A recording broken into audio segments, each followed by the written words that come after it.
badan ini akan terus didatangi dengan rezeki jika kita terus memancarkan sifat ketuhanan.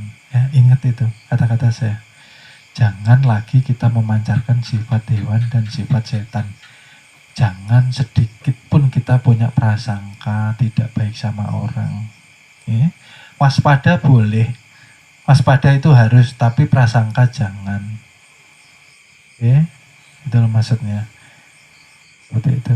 Jadi ketika mau selalu beruntung, ketika selalu ingin berlimpah ruah rezeki, ya jaga badan ini jangan sampai mengeluarkan energi yang negatif. Cinta kasih keluarkan terus, ya seperti itu. Tidak akan kita susah. Karena apa? Orang makrifat tidak ada ketakutan, kegelisahan, kekhawatiran di dalam diri mereka. Itu orang makrifat. Itu para wali-waliullah. Ya. Nah, kita seperti apa? Ayo kita belajar bersama.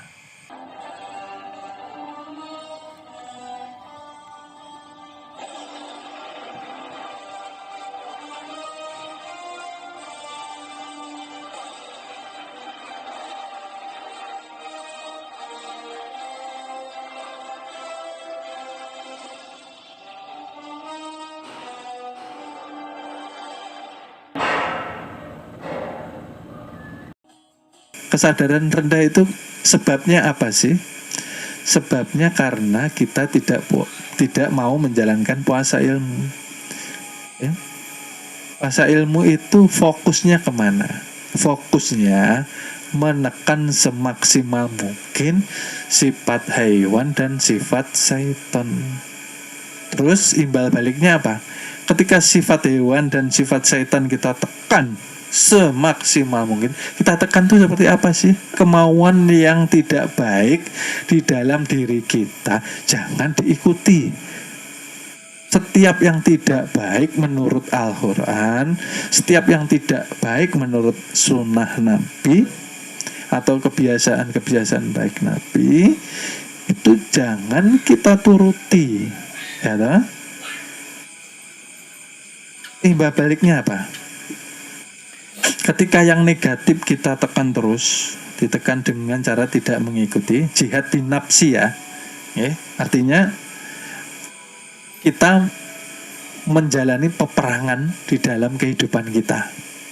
Ya, kita harus menjadi kesatria. Harus menang di dalam medan peperangan. Ya, seperti Pandawa melawan Kurawa. Pandawa kan cuma 5 toh. Kurawa berapa? Jumlahnya 100. Yang 5 tadi apa?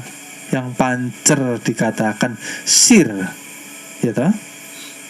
Yang 4 tadi alwamah, amarah, subiyah, dan mutmainnah. Kita didik, kita rangkul, kita cerahkan bahwa mereka teman kita, bukan musuh kita.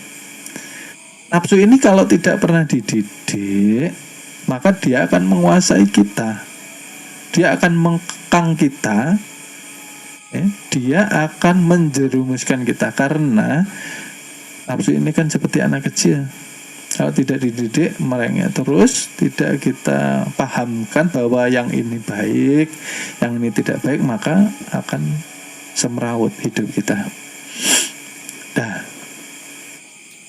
kita ketika mampu atau berhasil menekan semaksimal mungkin yang tidak baik, apapun itu yang ada di dalam diri kita, maka imbasnya energi, ya, energi atau atom-atom yang ada di dalam diri yang tadi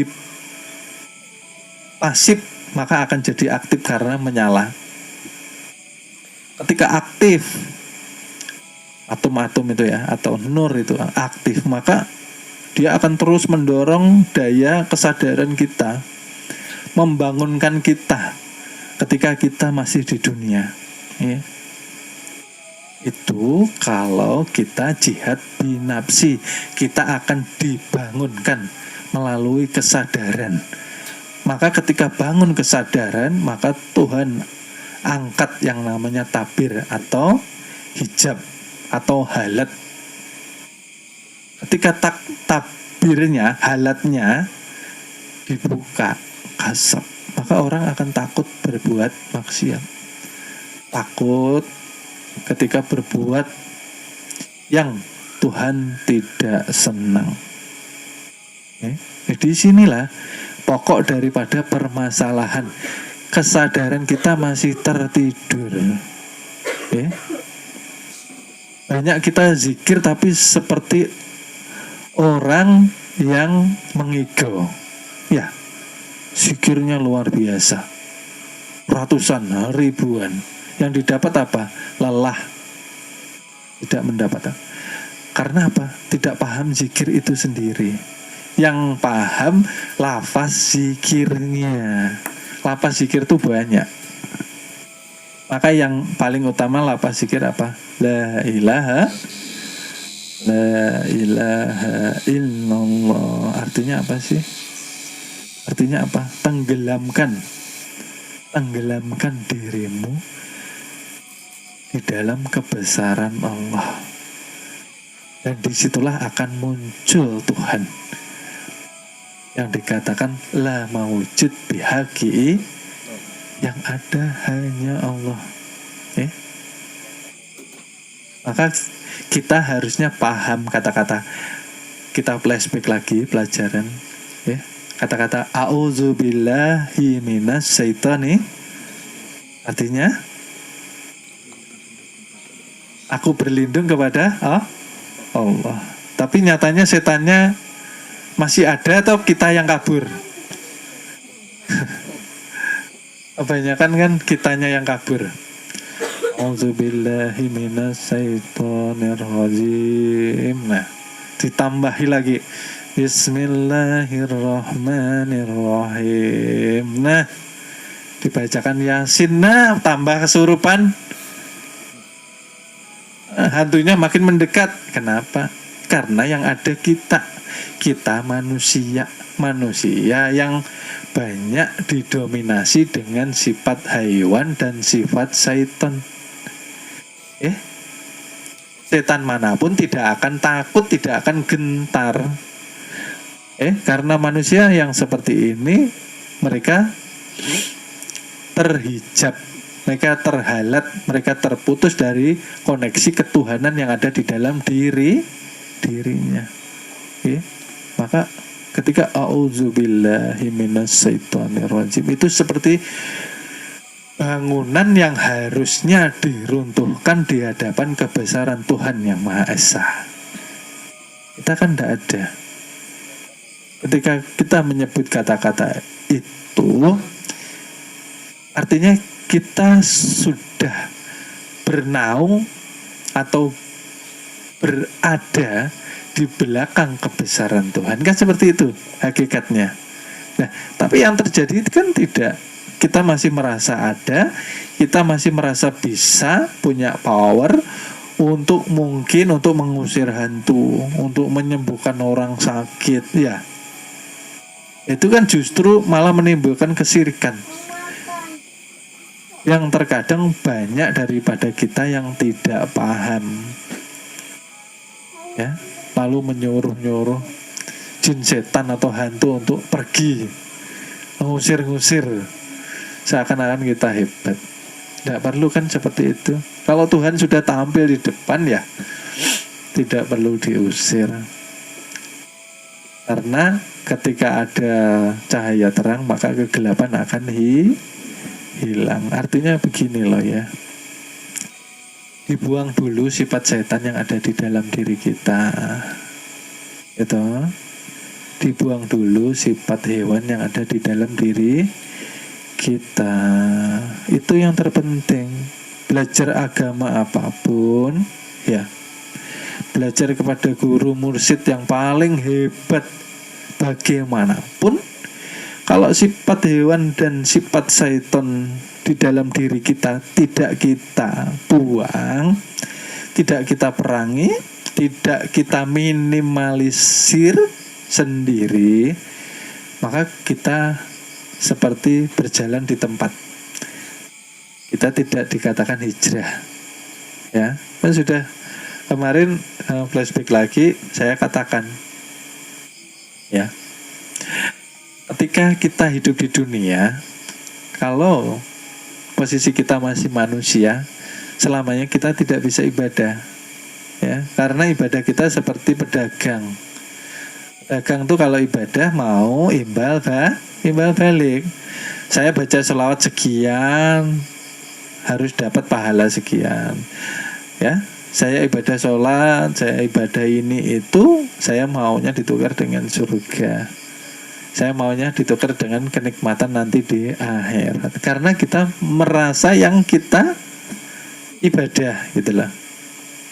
Maka dikatakan kita itu insan kamil mukamil. Maka kembalikan kepada insan itu tadi. Insan itu tadi ialah keesaan Tuhan. Ya, keesaan Tuhan di dalam Nurullah dan Nur Muhammad, dibungkus dengan jasmani, dikatakan insan kamil. Gitu? Pandanglah yang banyak, hakikatnya dari satu juga. Ya, dari mana? Dari gaya hidup yang berasal dari Tuhan. Gitu?